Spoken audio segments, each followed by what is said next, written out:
leading you into the show, just letting you know because I didn't press record at the same time you did. So I'm just saying. Oh, yeah. This is me doing it. Okay. I gave you a countdown. What are you doing? Let's go. I did, but I pressed record earlier because I don't know. Oh, wait, so you pressed record way before me. Yeah, but then I jumped back and re-recorded and... Okay. Anyway.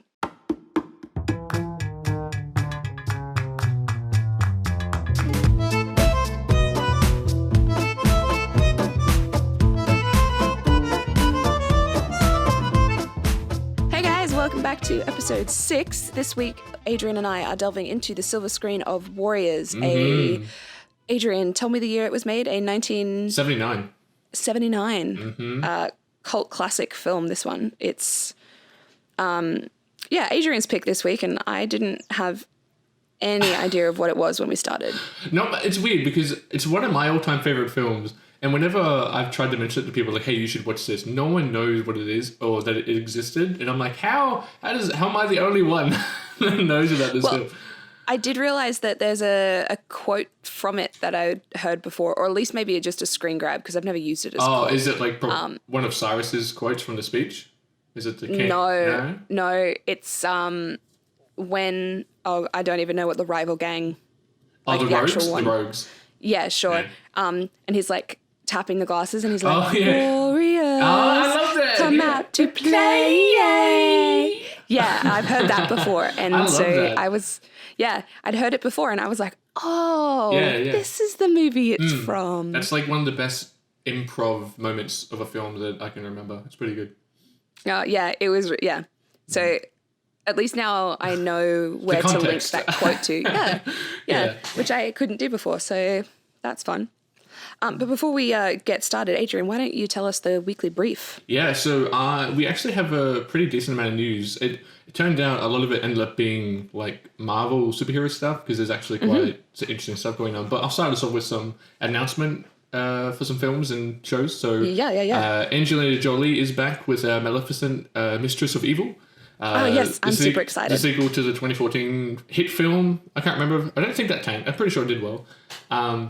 Anyway, so it was originally slated for a May 29th release in 2020, but it has since been moved forward to October 18th this year. Ooh. And Disney has released the official poster, which is quite foreboding. It's Angelina Jolie on like a side profile when she's kind of covered by darkness and she's looking quite mysterious. I haven't actually seen the first one. Carly likes it a lot. Oh, I love it. It's such a good film. So I might actually check it out. So the next thing, were you ever a fan of Mad About You? Do you know what that is? Yes, love it. Okay, so that's actually getting a revival that's coming, I think, next year. Yeah. So Helen Hunt and Paul Reiser return for the Mad About You revival. Yes! So the show ran on NBC for basically 10 years in the 90s, the entire 90s. And it's actually been in the works for a few years, but it never really found a new life. But I think off the back of the Will and Grace revival that happened a couple of years ago, because that's done really well, and I actually do like that. So I think because of that, they want to bring back all the 90s cool sitcoms. And so apparently Helen actually will direct a couple of the episodes, and the show will center around them being a middle-aged couple with, being an empty nest and kind of dealing with, being past their prime. It's now hosted and produced by Sony Pictures TV instead of NBC. So that's actually pretty cool because I do, Just Shoot Me, Mad About You, Cheers, and Frasier, and all those shows. So that's pretty exciting. I would like the 90s sitcom-averse to come back. Maybe bring back Seinfeld. Yeah, that's kind of cool. Dude, I watched so much of my childhood in the early 2000s was the reruns of the 90s stuff. Yeah, me too. Like Mad About You, Dharma and Greg, Who's the Boss, Full House. Oh God, I lived for it. Those are the TV shows that I grew up on. I didn't grow up on like Sesame Street and stuff. So I'm super excited about the Mad About You. And I hope that they still have the same rapport because they were such a funny couple when I watched them. And I still, because I think I have the first 4 seasons on box set. Right. And I love it. They're just yes. All right. Well, that was good news for you. You're happy. I'm so happy. So this is one of the superhero news I was talking about, this is actually probably the most interested I have been with the Marvel announcements lately. So obviously Disney is going to release their streaming service this year, Disney Plus, and Marvel has announced since then that they're going to produce a Scarlet Witch TV show and a Loki TV show. But the most interesting with the original characters, original actors. Oh, yeah. Good. Yeah. But the most interesting project that they have they announced, I think the other day, is so there's a series of comics by Marvel called The What If, and it's basically, it follows alternative timelines for key characters and events, and so the What If comic series is getting the animated treatment. And so basically, some examples would be like, say, what if the Fantastic Four had different powers? What if Loki found Thor's hammer instead? Or what if Superman became the Punisher? Spider-Man became Punisher. So really drastic changes to core characters. So I like that idea. Yeah, that's actually really cool. I wonder though, because Marvel and Disney own the world, if they would get, like, say, for like Spider-Man, if they would get Tom Holland to do the voice acting, or would you get someone else? Because I think that'd be kind of cool. Yeah, I think it depends on what type of animated voices they're going for, because there's actually it would be cool to have the original or our current Spider-Man as the voice, but at the same time there's a lot of voice actors out there who could probably pretend to be Tom Holland at a lower budget. I've got a lot of friends in Los Angeles who are voice actors, so I would much rather them have the opportunity than pay big bucks just for Tom Holland. Because one of my favorite voice actors for Spider-Man was actually Neil Patrick Harris. For a couple of the games in the early 2000s, he actually did Spider-Man. Oh, yeah. Anyway, so I wonder though what they're going to do for animation, because Marvel Animated Studios, they shut down. They cancelled all their projects and shut down a couple of years ago, so that the animated sector doesn't exist anymore. So I wonder. Well, who did Spider-Man Into the Spideyverse? That was Sony. That was Sony who did that. Okay. So I wonder if Marvel's going to reignite the animated studio sector, or if is it going to use the Disney animated stuff, and then that's how they're going to turn this. Because anyway, so I just thought that was interesting because they don't really have animation anymore. So another superhero thing, I know it's something we've talked about heaps outside of the podcast. So the CW's Flyroverse. So the granddaddy of the superhero universe, the Arrow, is actually ending next year on this 8th season. So Stephen Amell posted an Instagram video of him talking about the show's closure and basically So it's kind of cool that while I've fallen off watching Arrow here and there quite a lot, it's started and expanded an entire series of shows. You've got Flash, Supergirl, Legends of Tomorrow, Batgirl now, and Black Lightning. So it's while this is ending, it's still got a plethora of content, and so I probably, because I've been with the show since more or less since 2012, so I think I would definitely kick back on for the 8th season just to see where they end it. I'm currently in the middle of the season 7. Yeah, right. That's what they're on now. Season 7. And it's taken a bit of a weird turn, so I'll be interested to see what season 8 brings and how they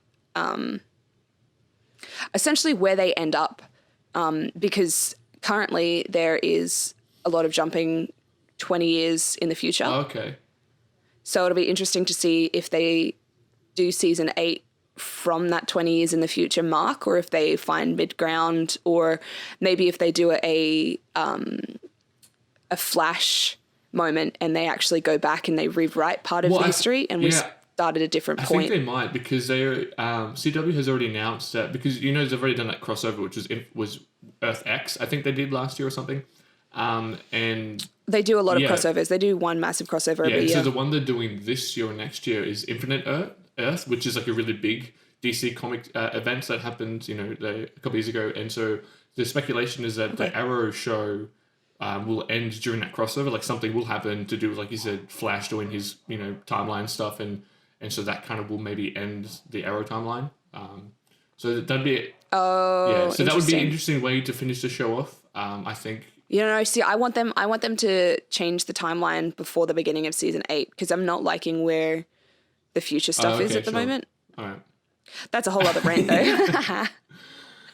So a pretty big, again, freaking superhero news. So Captain Marvel has had a very heroic debut. So despite a month-long smear campaign by a lot of anti-Brie Larson I know, what idiots. Yeah, right. So the Marvel's newest entry into the MCU has already grossed over $500 million in under a week, which is bonkers. So it's a clear indication it will most likely reach $1 billion, which pretty much any Marvel movie is pretty much a given to reach that amount of money. It's like, while I haven't seen it yet, and maybe the way Brie Larson said the stuff that kind of gained controversy, maybe she should have worded it differently, but I definitely think that it's very unwarranted how she's been treated online. And so I'm glad that despite everything that everyone's saying about her, that the movie's done really well. So I'll hold my judgment about the movie until I see it, but it's pretty cool. Yeah, I haven't seen it yet, but I've stayed pretty well away from the tabloids and stuff. Yeah. I've just found that it's so much more difficult to have your own opinion of things. Yeah, exactly. Yeah. When you listen to other people's controversy about it. Like, I'm not here for people to tear other people down or to tear work down. I would much rather be here for, like, the women supporting women and getting Brie Larson's Captain Marvel to that $1 billion. Like, that's what I'm here for. I don't want to, even though I can talk some trash about films and stuff, like, that's after I've watched it and I've been able to judge it, not before. Yeah, like, I've heard some pretty mixed things. A lot of people I know have seen it and they're like, it's kind of okay, but it's nothing special, which is, it's not a bad thing. It just means it's not inherently... It's just a regular superhero movie. Yeah, but yeah, hopefully it reaches $1 billion. That's good for Marvel. It means we'll get more stuff. And I'm more curious to see how it ties into Endgame, because, that comes out 2 months from now. So I'm curious to see how that works. So some trailer release stuff is pretty cool. So Game of Thrones Season 8, they released their trailer, official trailer. They've had a couple of teasers, and they released their proper one last week. It's a very foreboding 2 minutes, showing basically everyone prepping for the long night, the big battle to come. I think it's... Well, the interesting thing about this is that it's a shorter season, and every episode's basically an hour long. So it's only 6 episodes, and everything's over an hour. The final episode, there will be 80 minutes. And I think each episode's cost about $10 million. So it's like they're going all out for this. So this is going to be a very expensive season finale. So yeah, God, I hope it doesn't suck. The next one is something I'm particularly interested in. So James Gunn bounces back from his infamous firing by Marvel Disney with the hair-raising trailer for his superhero horror Brightburn. So I don't know if you know about this, Steph, but basically Brightburn answers the question of what if Superman was evil. So basically think of the proper origin Superman. He crashes at a farm in Kansas or whatever, and he gets raised by your family. And basically he's a child. He gets bullied to the point where his psyche snaps, and he just starts murdering people in town. Like, he goes full on crazy supervillain. Okay. It's the trailer is intense. And it has him wearing like a red sheet with like eye holes in it, and he's going around snapping necks and blowing people up, and it's really, really cool. So Elizabeth Banks and David Denman are the adoptive parents of this superpowered bully. And so it's actually directed by the guy, I don't know if you know, but did you ever watch that Guardians of the Galaxy music video they did with David Hasselhoff? No. Okay, so there's a weird thing they did to promote the sequel, where it's like the cast have this weird, really weird 70s styled music video with David Hasselhoff. And the guy who directed that video is directing this film. And it's actually written by, I think, James's brothers, and it's produced by him. So, so this is really, really interesting. I kind of feel like this maybe... It gave me the vibe of like this should belong in the M. Night Shyamalan, kind of glass. Yeah, that's kind of what I got from it. So... I don't think I've ever heard of or seen a superhero horror before, but this is definitely up my alley. So the last thing I want to talk about for news is something that I guess it's like, I'll try and make sure it's not like a long conversation, but basically, it's to do with, like, I don't know if you read this, but Steven Spielberg has kind of been very vocal about his hate for Netflix films kind of being contenders for Oscars. So basically, everyone knows him as the father of the modern blockbuster, Jaws and Jurassic Park and all that.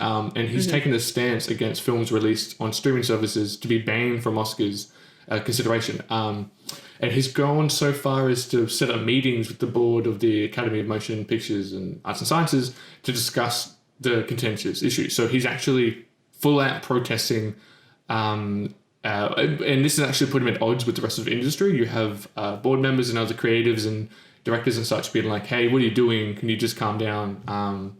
So the quote from Spielberg, he basically says, if it's a good show, it deserves an Emmy, not an Oscar. I don't believe films that are just given token qualifications in a couple of theaters for less than a week should qualify for the Academy Award nomination. And so while I understand what he means, while if a movie's barely in cinemas, it shouldn't be counted as a film, but I'm like, Netflix, Amazon, they're putting out some really good quality films, and it shouldn't matter if it's in cinemas or not. If it's a film, it should just be, nominated and voted on the quality of its merits of being a film. Doesn't matter where it's from. I agree. And I think that's why everyone's kind of up in arms against Spielberg, because it's kind of like he's a very old school style director and filmmaker, and it kind of seems like he's trying to die with the traditions, and he's not being very progressive. Was the fact that streaming services are the new ways for low budget indie directors and filmmakers to really get their projects out there, while otherwise they couldn't find funding to create their content. And it seems I feel like there's a reason that the Oscars is essentially dying. Yeah. It's not the big to-do it used to be for our generation. No. And the stuff that Spielberg is pulling is just like proof that he's part of the problem. Yeah. Like he's not progressing with the rest of us in this sense that like the way that we create content and the way that it's distributed and the way that it's it always evolves. Watched. Yeah, it evolves, and we're all moving forward. And while the ideal that people could go and spend time in the cinema and take a chunk of time out of their day to do that would be great. Not everybody can. No. So just because someone prefers to watch a movie on a streaming service and to watch it immediately, that shouldn't take away the value of it. No, because I'm like Carly and I talked about it when I found this bit of news that I'm more inclined where like there's very few movies that I would even bother to go see at cinemas. I'd rather just wait till they come out either on DVD or Netflix or something. Like I only go to the movies now for like big event stuff, like either the Marvel stuff, Star Wars, or particular things like Blade Runner. But yeah, it very much seems like he's just throwing a tantrum because he doesn't like where things are going. Maybe because it will take away shine from like big classic directors like him and I guess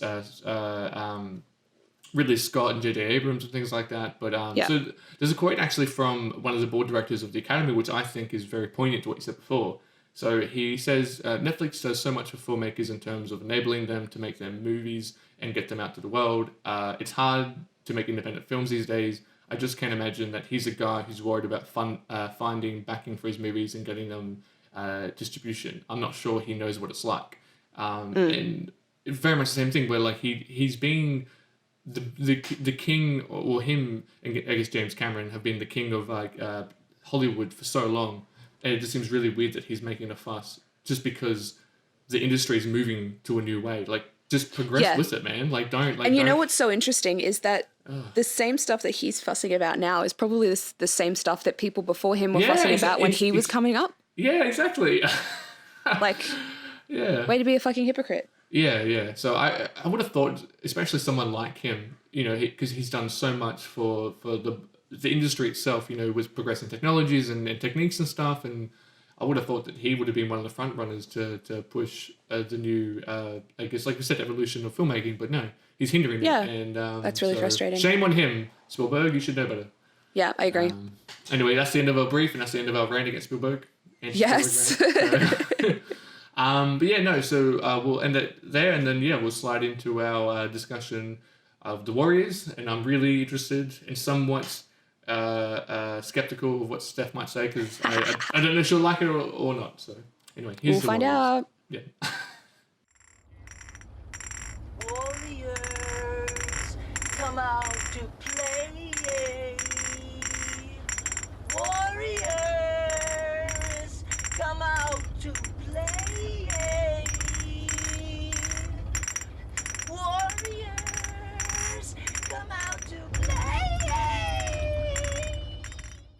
So here we are, Steph. Here's we're here now for the Warriors. And so I'll give a quick synopsis about the film, and then we'll run into the production info because it has a really, really unique and troubled history. I'd say it caused a lot of problems when it came out, and you could probably understand why when we talk about what the film is and what its content is about. Yeah. So basically, the movie centers on the Warriors, a New York gang who must take an urban journey of, I think, 48 or 50 kilometers, whatever, from the north end of the Bronx to their home turf in Coney Island, which is South Brooklyn. Basically, crossing the entire Manhattan Island. And so after they're famed for the murder of a respected gang leader. And so the film was directed by Walter Hill. So you may not know the name, but he's a very successful filmmaker who has produced and written a lot of big projects over the past 40 years. So most notably, he's actually been the lead producer of the entire Alien franchise. Ooh, nice. Yeah, so which is funny because Alien, the first one, came out the same year he directed The Warriors. So yeah, it was pretty cool that he's pretty much produced every single Ridley Scott film. It was filmed on a budget of $7 million, which is pretty low. It was actually estimated to flop and only reached about 4, but it grossed over 16, which I think at the time for an indie film was a big deal. I mean, 16 million now would be considered a disaster, but I think in the 70s for like a pretty much nothing, that's pretty good. And so this is the stuff I don't know if you came across, but it's based on a book by Saul Yurick, who's I think he's a Russian-American author. So it's based on his first novel from 1965 of the same name, which itself is based off an ancient Greek fable about Xenophon and his army of 10,000 Greeks traveling through Persia to reach the Black Sea. Didn't know that. Yeah, and so basically the Cyrus, which is the infamous character in the beginning of the movie. The gang leader, in the books, he was a Persian general who fought to overthrow his brother and seize the Persian throne. And he hired a Greek mercenary army to assist in the coup, but then he was defeated and killed, leaving the Greeks stranded in foreign hostile lands. And so the Greek generals had to try and get the entire army all the way out of into the Black Sea, which is why in the movie it ends on the beach in Coney Island. That's the kind of reference to the book. Nice. Yeah. Okay. And so Cleopas was the leader of the Greek army who so in the movie that's Cleo, which is the black leader. So he dies, and then Xenophon then continues to lead the Greeks out of Persia, which is Swan. Yeah. So the film rights to the book were actually purchased, I think 4 years after the book came out. The movie rights were already purchased for it. So Lawrence Gordon, who produced Die Hard, Tomb Raider, and Predator, he actually bought the rights.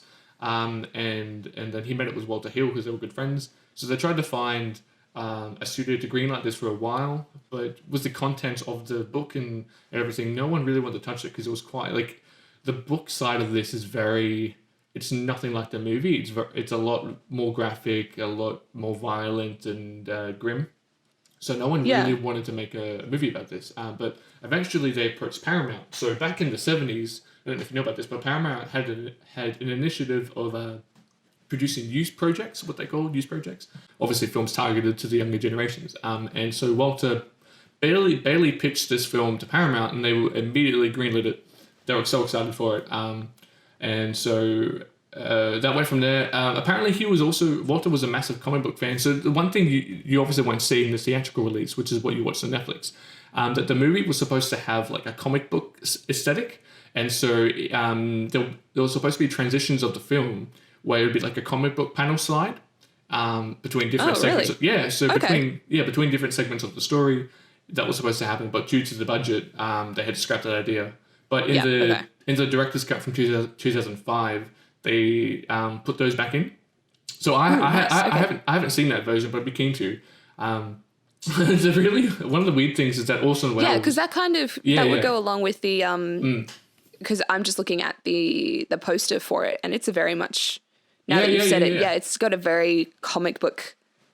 feel. Is that the one where like they're all standing together? You see like the hundreds of them. Is that the one where yeah. And the Warriors is written in purple. Yeah. Like like the Blob style writing. Yeah. So yeah, it was. I'd be really keen to track down that home video release.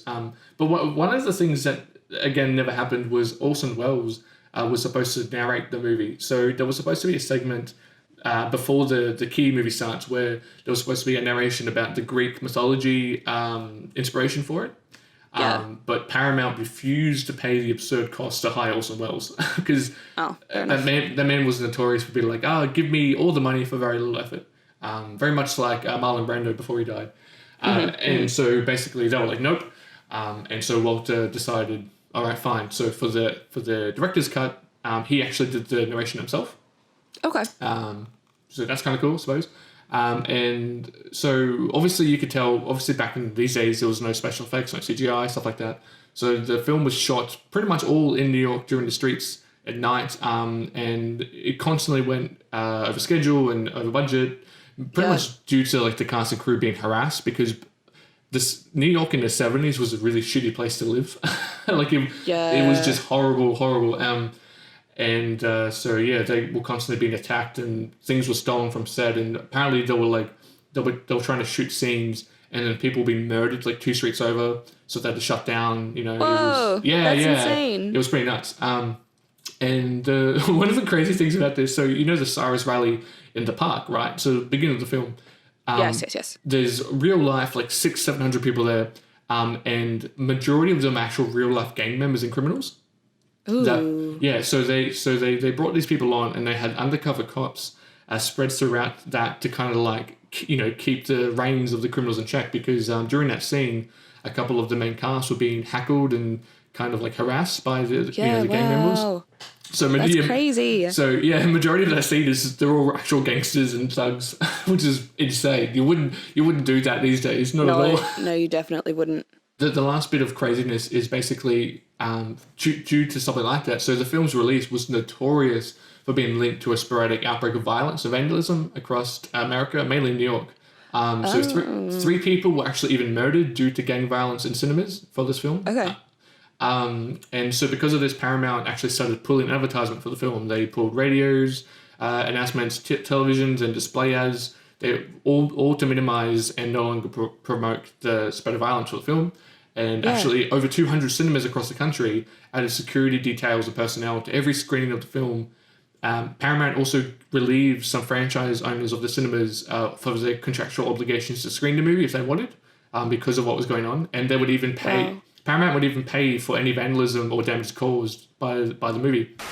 But yeah, that's pretty much the end of the history to this. It's pretty bananas. That's crazy. Yeah, I'm a big fan of like history and stuff, so I was really interested to learn more about the kind of Greek side of things, and I was really surprised apparently that this movie caused such a big wave of violence.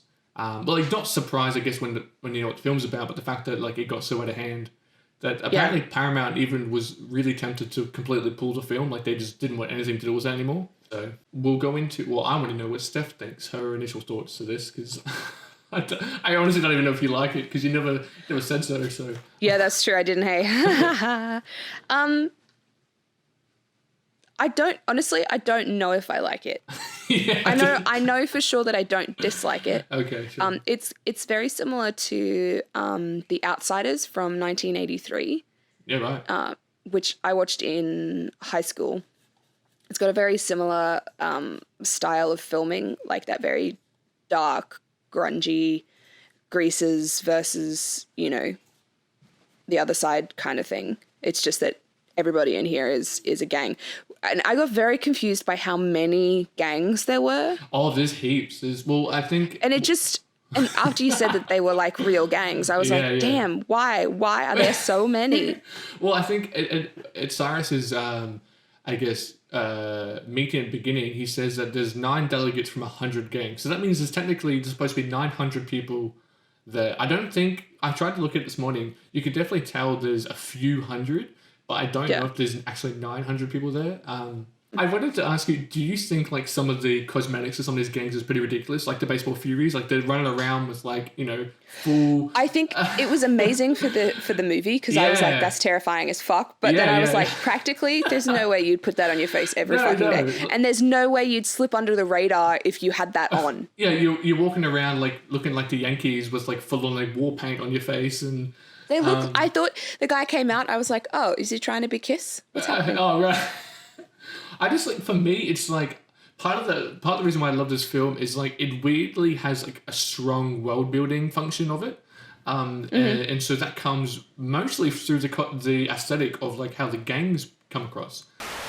I thought that like each gang kind of has, there's a reason that each member is there. They all have a purpose. Oh, right, okay. Or they all fit the morale or the moral code of the gang. Yeah. And I was really confused by Ajax. Why Ajax was even there? Yeah. He was just he's so aggressive, super rapey. Yeah. And then he gets arrested and they don't try and help him at all. And I was like, oh, okay. No, so okay. One of the very first lines of him in the movie is the beginning where he's talking, I think, to Cowboy or Rembrandt. And then one of them's like, oh, I don't know about this. Because Ajax is like, oh, maybe we can get some like lay on the way back home or something. And one of them's like, oh, I don't think so. And then he just like, he outright just calls him a faggot. He's like, what are you trying to faggot? Like that's his catchphrase throughout the movie. He just constantly calls people faggots if they don't want to have sex or rape someone. And I'm like, dude, you're like the worst person in the world. Like, what? Yeah. So I think you're right. Like, I thought each of the 9 delegates was supposed to, like I said, represent the moral compass of those particular gangs. But then, like, you bring, like, Ajax is a muscle, I suppose. But the whole point is that you're not supposed to be packing. No one's supposed to be fighting. So why do you bring your bulldog to this like peaceful? Well, I wonder if they've only got 9 people. No. Well, everybody else. Yeah, everybody else had heaps, but these guys, like, even at the very beginning when they're all talking together, there's only 9 of them. Well, that's the thing that I'll bring up later near the end of, like, you never see any more of the Warriors, but every other gang you see, I think at least besides the Rogues and the Warriors, you see like 30 from like each gang. Oh no! So the guys with the baseball bats, Baseball Furies, yeah. There was only like a few of those. So there weren't a bunch of them. So what did you think about generally, like, besides Ajax being a piece of shit, because he is. What did you actually think about the rest of the characters? Any of them stand out for you? I don't know all of their names. I really liked Swan. Swan's cool. I thought he had a really good moral compass. So I appreciated that aspect of it, that he actually just wanted to get home. He wanted to make sure that his other guys were safe. Yeah, that's all he cared about, yeah. I really liked... I suppose his name is Cowboy then, isn't he? Yeah, the cowboy hat. I just thought he was funny. Yeah, no, and then there were 2 darker skinned with the afro, but one of them looked like he had maybe a white parent. Right. So Snow is the lighter skinned the black guy. He has like the kind of more flatter fro, and Cochise is the other one who hangs around Vermin a lot. You know the scene where they go to they like hanging out with the girls. That black guy in that scene, that's Cochise. He's the one with the hat. There are 2 black guys in that scene. Yeah, Snow and Cochise. Yeah. So Snow. Snow. That's an obvious name. Yeah. Cool. That's funny. I really like Snow because he just he was obviously the kid of the gang, and he just wanted to. Oh no! Oh, you said about Rembrandt. Rembrandt's the youngest one. He's the painter. Rembrandt's the really young one. Yeah. Yeah. That's the one you're talking about. But he's black as well, isn't he? He's the one he's like milk chocolate. Yeah, that's the one you're talking about. Okay, yes, that's Rembrandt. Yeah. Okay. Wait, how many dark skinned? So there's 4. There's Cleon, who dies at the beginning. He's the leader. Yes. There's Cochise. He's like the kind of toughy, the black one. He doesn't really talk too much. Then there's Snow, he has like this weird kind of Hey Arnold head, like, afro. And then there's Rembrandt, who's like the very light skinned one. So there's 4 black people. Whoa, I only remember the 2. Oh. Yeah, there's 4. Yeah.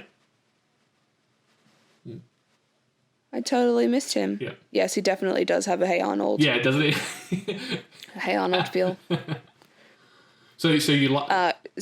Rembrandt. Yeah, Rembrandt. Okay, so you like Rembrandt. Yes. Yeah.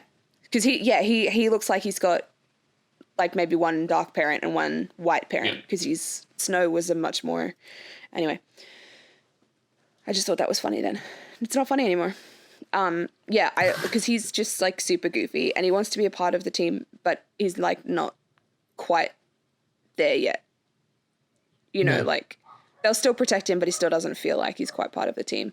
So he tags things with the spray paint, and he's a lot more like conscious of like not taking advantage of women, and he's the only one who knows that they're about to be attacked when they're with the Lizzies.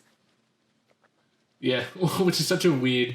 It's very much this movie's of the time where like they're not shying away from stereotypes and racial cliches. Dude, I loved when they... Because there were no men, no women at the massive gathering. But then when the Lizzies came on, I was like, oh my God, there's a whole girl gang.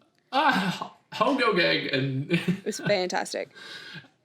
What did you think of Vermin and Fox? So Vermin, he's like the sarcastic one, and Fox is the one who dies in the train. He's the one who actually saw the killers. Yeah, he's the one who dies. Yeah, so I have some tidbits about that I can tell you afterwards, like some story stuff. But they didn't even find his body. I was waiting for them to find his body when they went on the train tracks. Well, they don't even reference that he died. I don't think. Like no one ever. They don't. Like, they don't talk about how Cleo got killed at the beginning. No. They don't talk about Ajax being arrested at the end of the film. They don't.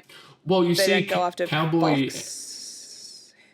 Yes, because when Ajax gets captured, you see Cowboy and Snow are watching him be taken. Like you said, they don't help him. But then they also don't. I thought for sure the end of the film would be them trying to get him back.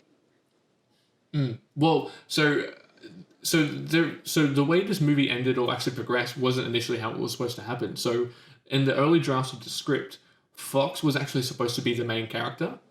The one that died. Yeah, the one that died. Yeah. So originally, Swan still is the leader, but it slowly is revealed that Fox is like the point of reference for the audience. And and so when they meet up with Mercy, who's the woman who's with the orphans, he actually originally has a bond with her. And so in the original script, there's only 4 of them who survive. So obviously Fox, Snow, I think Cowboy and Rembrandt are the only ones who live. So Swan gets captured by a gang called the Dingoes, which is a homosexual gang. So he gets raped and murdered. Rough. Ajax obviously gets captured by the police. Cleon gets killed at the beginning. Cochise gets killed by the Lizzies. And then so it's just the 4 guys, and then obviously with Mercy. And so that fight in the bathroom with the punks, the guys in the rollerblades, it's only those 4 dudes left. And then for some reason in the rewrites, they opted out, because that's why you have, at the beginning, Fox is the one who sees Luther kill Cyrus. And because if you obviously pay attention to the film as it goes, Fox has less and less screen time. Well, at the beginning, he actually has a lot. And so I don't know why, but they decided to change it, and then they just kill him off. Unceremoniously, he just rolls over, gets killed by a train, and then no one ever references the fact that he died. Not even Mercy, he was protecting her when he was killed. Well, she didn't see him die. No, she hid, and then the cop threw him onto the tracks. And it was weird, especially because in the beginning, him and Swan were quite close. And so it's super weird that he doesn't even go looking for him. No. They could have at least found because Mercy and Swan jump on the tracks to get away from the police in the a couple of scenes later. It's exactly the same tracks that they jump onto. Is it? You can tell that even if you don't have a film degree. Yeah. Oh, okay. I don't know if it's meant to be, but yeah, I don't think it is, but I think you're right, because they made it look like, because they're all running around. So obviously there's a scene where the warriors are trying to get to a train, and the cops are chasing them, so they have to spread out, and they're jumping through different platforms, and obviously I think you're right. I think they just reused the same track that they had access to. Yeah. But even just the way that they shot that didn't even make it look like it was heading in the other direction. It's the same direction. There's only 2 tracks on that platform. It's the same tracks. They didn't even like, I mean, it would have been super morbid, but they didn't even like find pieces of him. Oh, pieces. Well, even like his jacket or something. I don't know. Yeah. Right. Yeah. Well, no. What actually would have been really cool is that later on, maybe at the end where they fight Luther, maybe Luther has like Fox's jacket or something, because you have like the rogues are trying to track the warriors throughout the movie as well, and it would have been really interesting if like during that confrontation on the beach, Luther like throws down Fox's bloody jacket on the sand. And then, like, because Luther lies throughout the whole movie, so he could lie and say he killed Fox. And then that would, maybe spur, because Swan, like, hits him with the knife in the hand. And so maybe that could have spurred a fight, which I think would have been really cool. But again, Yeah, but it doesn't even get mentioned. So those things kind of, like, bugged me. Because I was like, so I didn't realize that Cleon had been killed. I thought for sure he'd been maimed. Like he just gets. Yeah, but I thought for sure he'd been maimed and then taken, battered and stuff. The riffs reference that they killed him. Okay, well that's fine, but that doesn't actually get mentioned at all. So no one brings it up. No one talks about it. No one tells them. That was one of the reasons that I don't know if I like it or not. Okay. Because right at the beginning when Cleon died, like no one brought it up. And so I've immediately gone, oh, you don't care? I don't care. Okay, sure. Knowing, I guess, with the context of like that Greek mythology I gave you, does that maybe give you like maybe a better appreciation for the film? Or is it kind of like, does it really help you with your, I guess, opinion of it? Right now, no, I don't think it really changes anything. Yeah. But that's just because I think I would need to I would need to research that story a little bit more and then maybe rewatch the film. Okay. Because it has been like a week since I've watched it. Although I do remember most of it, but yeah. Because I just think there were so many moments in it where I was a bit more confused than. Oh yeah, I think than brought in. So like. Mercy, I understand that they kept repeatedly calling her a prostitute, essentially. Yeah. But she looked so similar to the main guy of the orphans that for such a long time I just assumed that she was his sister. Oh, she kind of does. Yeah, I think you're right. Because they both have really long faces. Yeah, and the dark featured, dark eyes, dark hair, like dark eyebrows and stuff. Yeah. And so I was just like, what is happening? I was like, what are you doing? And why are you not explaining yourself? But then I was like, oh, we're all on the same page but me, that she's a prostitute. Got it.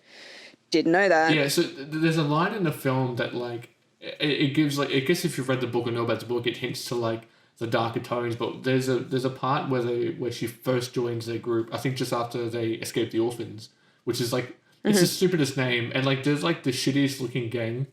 Like they just look like a bunch of like Victorian homeless kids, like chimney sweepers. Yeah.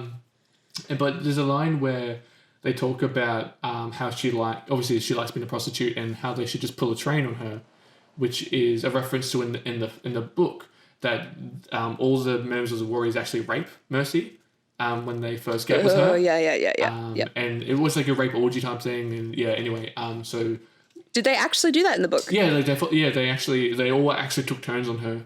Oh, jeez. Yeah, like I said, the book is way like super graphic. Yeah, okay. It's really graphic. My favorite shot in the entire film, I don't know if you feel the same. The opening shot of the Wonder Wheel, with the music is like the most picturesque thing I can remember.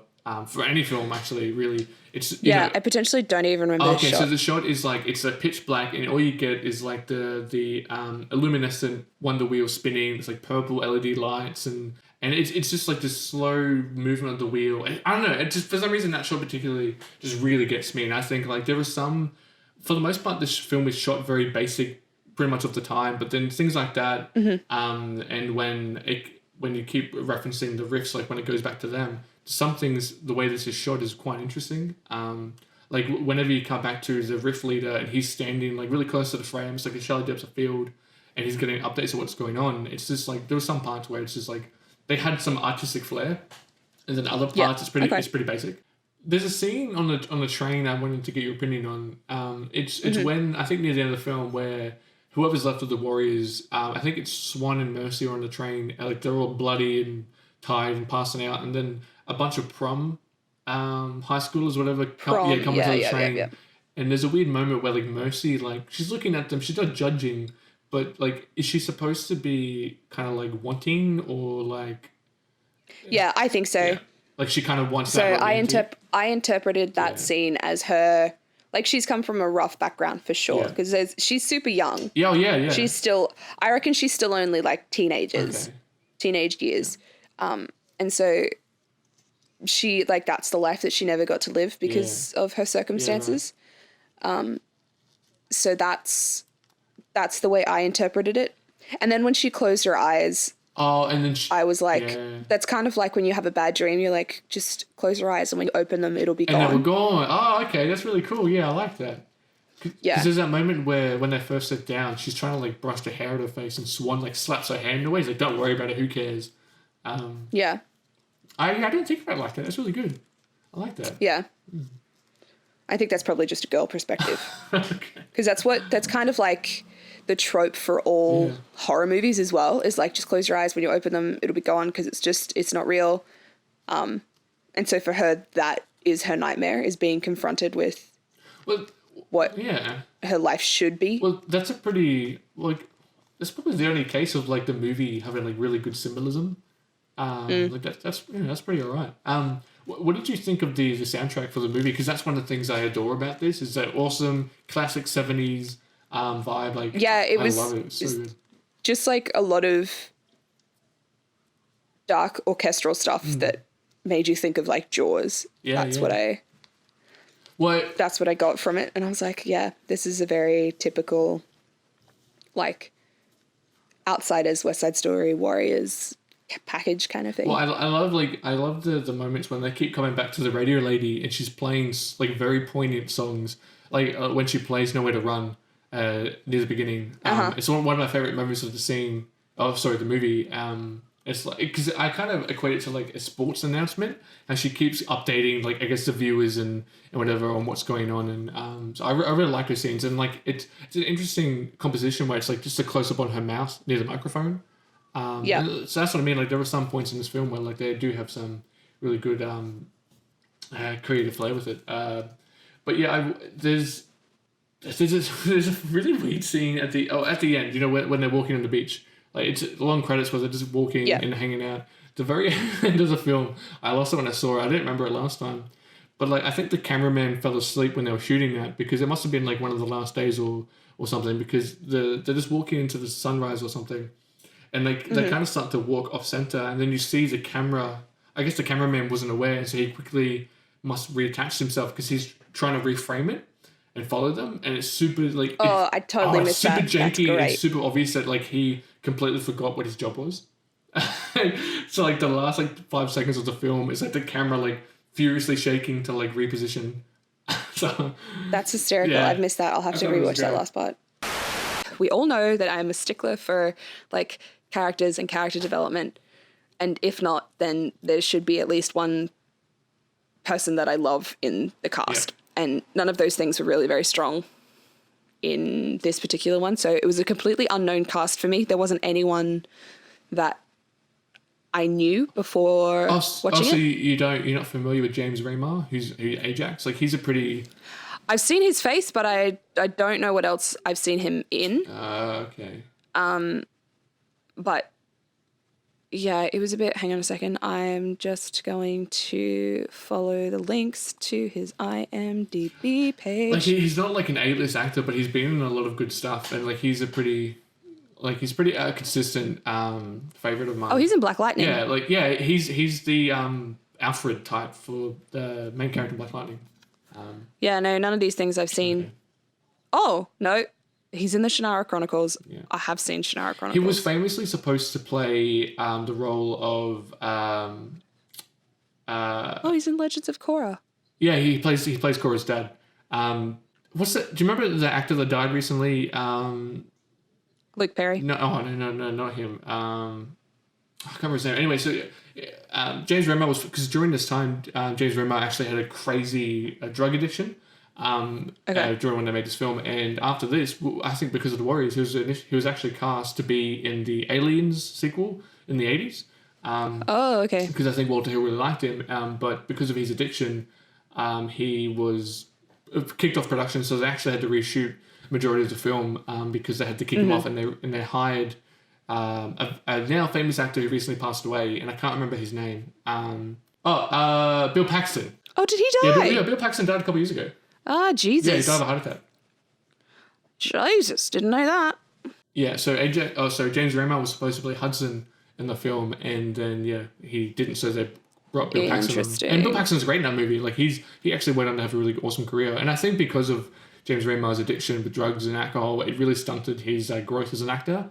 And so he's a really older man now, and he's got a rapport, and he's been in a lot of stuff, but he never really hit the A-list. Yeah, he's been a lot of side characters. Yeah, he never hit the A-list he could have if he, like Bill Paxton did, if he was an alien. So I think that... And I think... So I do know his face, and it's from Dexter. Oh, okay. When he plays Harry Morgan. But other than that, and I don't remember his face. But yeah, so I didn't know anyone when I started watching it. So there wasn't that connection. So I wasn't super invested in the actors to begin with. Well, you're right, because besides from him, no one else, they didn't really ever act again. And actually what's weird is that the actor who played Fox, he's actually uncredited in the film. Even though he was supposed to be the main lead. Really? He's not credited.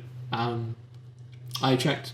Everyone else he's not, and I'm not sure if it's because of maybe what happened with the film. Maybe he didn't want anything, because he dies pretty early on.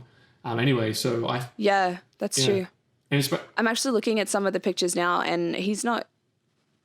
I don't even see him. So he's not even in any of the promotional. No, like I said, he's not credited in any sense with the film, which is really strange. So I'm thinking that's crazy. Something maybe happened with production where they just cut him out, and he just didn't get credit.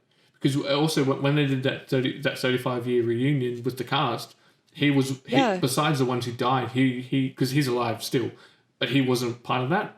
And so I'm thinking he just doesn't have any association with the movie. Because he's not even. Jesus, he's not even in the IMDb page. No. So something went down. Whoa. Yeah, it's pretty weird. Oh no, there he is. Oh, I'm just gonna wait for this to stop ringing. He's third from the bottom as uncredited. Jesus. He's calling you. Telemarketers always. Oh, you should answer. It's great. No. I'm leaving this in 100%. Thanks. I appreciate your that. Voicemail? Is it going to go to your voicemail? No, that's fine. Yeah. You could have answered. That would have been a good podcast tidbit. You talking to a telemarketer. That would have been great. No. So there's no characters, no actors that I was super invested in from the get-go. And then the characters there wasn't a lot of time to connect with them in the beginning before they got to the rally. Yeah. And then I immediately, and this is white supremacy for sure, I immediately thought Swan was the leader. And then realized later after Cleon died that Swan is now the leader, but he wasn't at the beginning. And I like that he's kind of silent. So I do like Swan, but I wish that there was more backstory about him. Like I just wish that I knew. I just wish that I knew more about him. Like Ajax, I hated from the get-go because he's just super rapey. Vermin's probably my favorite. He's the charming one. He's the kind of goofy, wants to have a good time. He's my favorite. I think he's fun. Wait, which one's Vermin, that? he's he's the one with the really hairy chest. He's like the Italian looking one. The the one with the other one in the Lizzie's scene? That's him. Yeah, that's him. That's Vermin. Yeah. And I didn't particularly get a lot of backstory from the other characters. I didn't get any backstory, but there wasn't anything that particularly stuck out about them that made me root for them. I think you're... Which is why I think I'm confused about whether I like it or dislike it, because I just kind of I didn't really have an emotional investment as to whether they got to Coney Island or not. No, I think you're right. I think it's like I said, there's an issue with like a lack of exposition, which is strange. A strange thing to complain about because you really, they don't, other than like I guess for namesake, they don't tend to have like much of personalities like outside of very basic fundamentals of characters. And pretty much you don't really get to know them anymore. Like I think Mercy, out of all the characters in the film, she seems the most human, I suppose. Yep. Where Swan is everyone's favorite. Like he's the most well known out of the 9 of them. But he's very stoic. He's very serious. He, like you said, he's just on a mission. Where everyone else is kind of has their thing. But yeah, like they don't really seem like personable. Yeah. So you're right. You can't connect with them. Yeah, I reckon. In the next episode that we do, you should watch The Outsiders. Okay. Yeah. Have you seen it before? No, I've never heard of it. Yeah, so it's based on a book as well, and it's very similar in filming style to The Warriors, but it's got a much higher, like their cast did really well afterwards. So it's got like Matt Dillon, Patrick Swayze, Rob Lowe, Emilio Estevez, Tom Cruise, Diane Lane. Like it's got a pretty high end cast, or the cast ended up being really well known afterwards because it's from '83. And I think it would be an interesting comparison to The Warriors in that sense of what I expect a gang or a group of people to be like. Yeah, right, okay. Yeah, and they've got a much stronger backstory, and each character has like their own personalities. And I don't know, I think from what I remember, I got that from the film as well, but I also obviously had to read the book because of school. Okay. But yeah, the movie matched almost identically the book. So it's one of those few times that I'm like, oh yeah, that's a good memory. So I think that would be an interesting comparison for you to see. I actually really enjoy the filming of it. I really liked the shots and the ways that they used the scenery and stuff. So every shot that they did was really good. I really enjoy that like grungy shooting of the 70s, 80s when it's a what genre of film would you call this? It's not shit, what would you even call this? Just give me a second. Let's see what IMDb categorizes The Warriors as.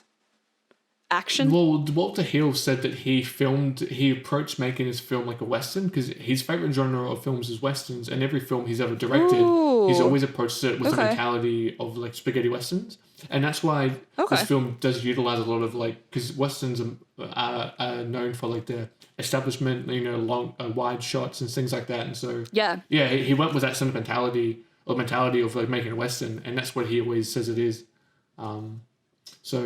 Yeah, okay. Well, I do really like that. But I think it's not just that, it's the actual the way that the lighting is used when it's I assume it's probably more an action crime of the 70s and 80s that I think you're right. Yeah. It's the darker filming, it's the they use a lot more like single lights or reflectors rather than flooding the whole scene, and there's a lot of shadows and dark backgrounds, and I really, really love that. So the actual film itself, from a filming perspective, maybe except for that end shot that you were talking about with the cameraman, I really liked. So I thought that was really cool. And they were so fit. Oh my God, so much fucking running. They're not typical now Hollywood bulky, but they're all like pretty trim guys. And because they are just running constantly throughout this. Although I wasn't super fond of some of the scenes where they're dripping in sweat because their vests were dripping, so they very clearly had been sprayed down. And I was like, no. Your vest doesn't get wet when you sweat, especially because it's leather. Well, the thing about the vest is that they actually only had enough money to make one each, so the actors actually had to take care of those vests, and they had to wear the same vests throughout the entire shoot. Oh, that's hilarious. And so you could tell by the end, like the vests look like crap because they had to wear them for like 30 days, like all the time. And anyway, we should probably move on to our next part. But yeah, what are your closing thoughts on this? Recommending, if you would watch it again, that type of stuff. Oh God, I always hate closing thoughts. I think maybe this is a film I'd like to watch with my dad. Oh, cool. I think he'd find it super interesting. Because like the 70s is kind of his era, 70s, 80s, 90s, because he was born in late 60s. So potentially he's even seen this film before. So it'd be cool to watch it with him. I don't know if there's any of my friends that would like it. I would, yeah, because the friends that I've got, they're either film student friends who maybe would see it, so like Kelly or Jordan, hey guys, and then I've got other friends who are more like rom-coms or black and white films. There's no in-between us. So I don't know if I would be able to recommend it to anyone unless someone was looking for specifically looking for a cult classic. Yeah, because then I would say yes, 100% watch The Warriors, because it's its own breed. The hard part about recommending this is like, because it's so old, like if you've seen the trailer for it, it's like the worst. Like trailers of those time are horrible, horrendously made, and so you can't like reference someone to watch. You know, like, so I don't know. Like, say for me, I can only reference this to people by like just saying, I'll tell you what it's about. Just go watch it. Like that's the only way I could tell people to check it out. Exactly. Yeah, you can't really give them a piece to kind of taste first. They kind of have to just go in and check it out, or they don't. But yeah, like hopefully people who listen to the... Or there's potentially people who are into like Greek mythology. Yeah, well, like I said, like it has a really interesting background about the Greek side of it. So maybe look up that and watch the movie, because you will get a lot of context. Like we went, talked about with Zookeeper's wife about like how I went into it with I had like some knowledge about World War II, and so watching that film, I was a bit more clued on to certain things they referenced or didn't. Exactly. I think even just doing some basic research for this film about the Greek background of it, you do have. Well, I that's why I asked you before, because I do have I wouldn't say like a better appreciation, but like I can very easily pick up the references and key aspects I still followed through with the Greek story. Like I said, at the end when they reach the beach in Coney Island, is a reference to when the Greek army eventually make it to the Black Sea when they escape Persians. So. Yeah. And so I think if you were into Greek stories and you were familiar with that, then definitely watch this film, because it's always really nice to see a modern take on stuff like that, to kind of be like, ooh, that moment is this moment, or that character is this character. I always find that super, super cool. Sorry. I was trying to take a drink and it didn't work while you're talking. Went down the wrong part. No.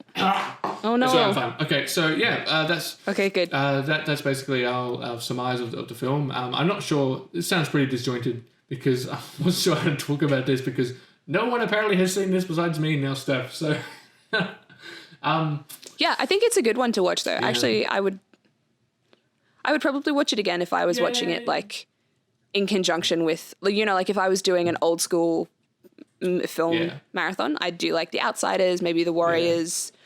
There's another one that I can't think of off the top of my head, but it's like Guns of Neverroom. That's an old movie. I don't know. Yeah, but like it's not one I think that I would turn to. Okay. Just because I wanted to. I watch this at least maybe once a year. I have for like a. Oh yeah. Yeah, okay. Like I said, it's one of my all-time like I wouldn't say it's just a cult classic for me, but it is just like out of my top 10. It's just one of my just all-time favorite just to enjoy. You know. Yeah. See, one of my all-time favorites is The Mummy and The Mummy Returns. So that gives you an indication as to how different we are. Well, I like the Mummy movies. I think the older I got, I have a better appreciation for the first one. Like I as a kid, I thought the Mummy Returns was a bit more whimsical and a bit more fun, and it wasn't as like, you know, grim. But the first one, I think, is a better made film. Anyway, that's all. I thought until I was like 13, I thought that the Mummy movies were horror movies, and then my friend was like, "Oh," one of my dad's friends was like, "No, definitely not." You sounded very skittish when you were younger, Steph. I'm getting that. So terrified. So skittish. You probably won't want to watch the movies that I will mention for what's at the box office, because that's something I would want to have us talk about in the podcast sometime. But I don't know if you'd probably... Okay, well, Adrian, what is your what's at the box office? Okay, yeah, so Basically, I'm gonna think of. Hang on. So what I've watched is Get Out, which is the Jordan Peele directed, written film. I watched on Netflix just before I moved, and it's awesome. Hands down, I have to say, one of the most technically and just like production wise, one of the best just films in general I've seen the past couple of years. It's such a tight script. It's one of those films where you can watch it again and enjoy it, but you never get the same experience twice. And that's a weird thing to say when you watch a film, but it's just one of the way the story unravels at the end and the way everything, like all the hints and everything you have in it. It's just you can never fully get that same captivating feeling when you watch it twice. And but it's like it's not scary, but it's a psychological thriller. And to some people, like my sister, I tried to recommend it to her, and she's so afraid of everything. So she couldn't even handle that. So I would definitely 100% recommend it. It's amazing. And I am keen to see what his new film, Us, which actually isn't released in cinemas now. So I'm really keen to see what he does with that because, Get Out won an Oscar for Best Original Screenplay. So, and you can see why when you watch it, it is amazing. It's truly, truly a good movie. Yeah, cool. And what I want to watch is Billions. Season 4 actually starts in tomorrow. I don't know if you know what that is. It's a Showtime Stan original. Basically, think of House of Cards, but to do with like hedge funds and financing. Okay. Yeah, so it's got I never got into House of Cards. Okay, well, House of Cards fell off after season 3, but Billions is probably my favorite show. Like at the moment, it's Damian Lewis, Paul Giamatti. You didn't like House of Cards, but I mean, if you like things like The Wire, maybe. And what's that? What is it? Hang on, the HBO show, Sopranos. So it's like if you like Sopranos. Like old school. Yeah. So okay. it's like I get the very much a Sopranos vibe from it. It's a brilliant show. Like I love it so good. So yeah, season 4 comes out like tomorrow. So I'll check that out. You should too. Oh, very. So exciting. yeah, Steph, what's your what have you been watching? What are you up to? So this week I just recently binged season 3 of One Day at a Time. Oh, so that's what? You like that show? Wow. I fecking love it. Okay, it's very reminiscent of the, like we were talking about at the beginning, that Full House, Mad About You, Who's the Boss. Yeah. It's a very modern style of that, and so everything that they talk about in each episode has a really important message, and it's one that I think is digestible for an entire family, which I really like. So it is a family, and it can be watched by a family, and it touches on those very current subjects of figuring out sexuality and like that, drawing. Finding out what actually is race and what is racist and also sexist as well. And so I really love that. Okay. And then what I would like to watch this week is Captain Marvel. I don't think I'm going to get a chance to, but I do really want to see it. I'm going to be in Ipswich this weekend, so I'm probably going to go see it. I am at the Gold Coast at a wedding this weekend because my visa hasn't come through. That was very loud. It was super loud. Peaked on my... Okay, so we have to wrap up because sorry. My headphones are about to die. All right, yeah. My visa hasn't come through yet, so I'm not going to Canada until at least next week. It's just so frustrating. That's good. Maybe I can actually fit in time to see you before you leave. Yeah, maybe. But alrighty, guys, that's it. Season 1, episode 6. Season 1, episode 6. Let's hope we get to a season 2. Episode 6 done and dusted, guys. Thanks for sitting with us while we talked about the Warriors and some very interesting news that happened this week. Stay tuned next week. Maybe Adrian and I will watch The Outsiders and give you a comparison between the Warriors and The Outsiders. If not, we'll let you guys know. You can follow us on the social medias. On Twitter and Instagram, we are at ScreenDelvePod. And all of the links to the shows and movies that we've watched and are going to watch will be in the description below all of this lovely audio. Bye, everyone, and thanks again. See you next week.